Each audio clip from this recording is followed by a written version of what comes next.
let's get into day one. So, OTA report here for day one.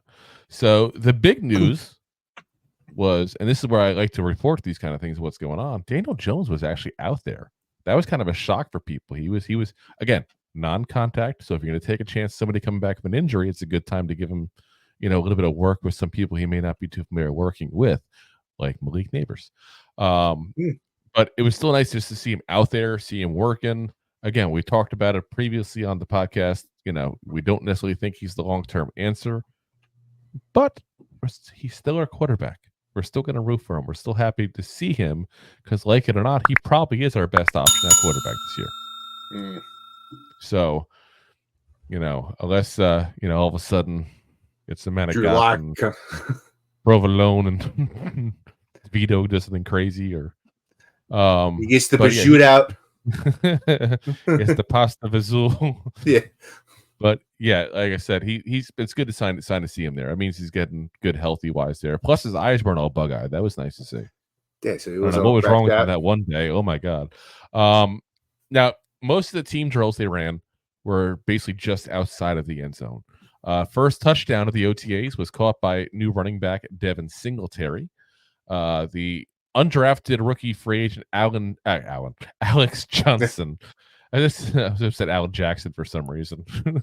Sorry, Alex Jackson. Didn't mean to misname you. No, Alan Jackson, the country music singer. I don't know why. But yeah, undrafted rookie cornerback Alex Johnson got the first interception of the day, and obviously, therefore, the first interception of OTAs. Malik Neighbors had a few catches as well. That's always good to see to get him involved early on. Rookie cornerback Drew Phillips also had a nice play breaking up a pass. Also, rookie tight end Theo Johnson had a catch as well. And you notice what I'm saying here about the OTAs. You notice he got an interception. Johnson got an interception. Against who? Who knows? Devin Singletary against who? Who knows? Every positive is a negative as well. And when you're playing inter-team practices like this, guys. And if you notice again, they made sure to tell us about the fact what the rookies did at that point there. What the new running back did, things that they're focused on. Because let's be honest, Devin Singletary is a very important part of what's going to happen this year potentially, because he's the man who's going to try to replace some of what Saquon was. Correct. I was about to say, you think it was coincidence that he got the first touchdown in OTAs? What was that? Sorry? Do you think it was a coincidence that he was the first touchdown in OTAs? Or do you think they're trying to say, or do you think they're saying, hey, listen, we know we don't have Barkley, but we got a really good guy to come up and maybe do some of what he did? I think that it's definitely, again, it's the media hype. This is what they want to do. This is what they want. They're going to pump up Devin Singletary so much. He's going to be the new Darren Waller for them. Oh, he's a unicorn. It's going to happen probably. It's amazing. How many teams was he on? And wow. Well, this is his third team, but he's been a good player. I'm not knocking him. You should have knocked him. He's not a scrub. He's a B tier running back. We had an A tier. Cool. Again, I'm not saying we should have signed Barkley. That's a lot of money. That's for a guy who's getting a little up there in age and has injury issues. But yeah, he's a B tier.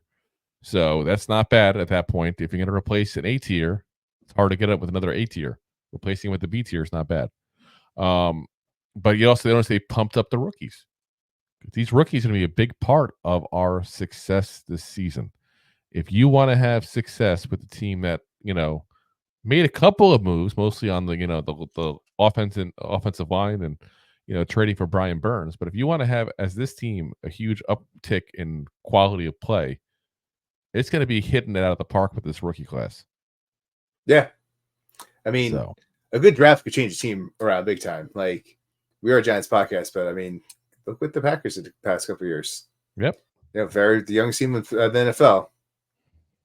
Not saying that they're great, but they Lions. Yeah. Lions a good example as well. I mean, better example, I guess. Well, I mean, same, just in general. I mean, they got some young receivers. They got a really good tight end this past year. They had, linebacker they got out of the draft last year. They got a couple of really good players at that point. No, all pro. It's not like they picked up Puka Nacua there, but they got consistent good play from all their rookies. And that's what we're going to need if we're going to have an increase this year in quality of play for the New York Giants here. So hopefully it's not all fluff and it's actual legit. Thanks for listening to Two Giant Goofballs, a New York Giants podcast. We appreciate your support. Thanks so much.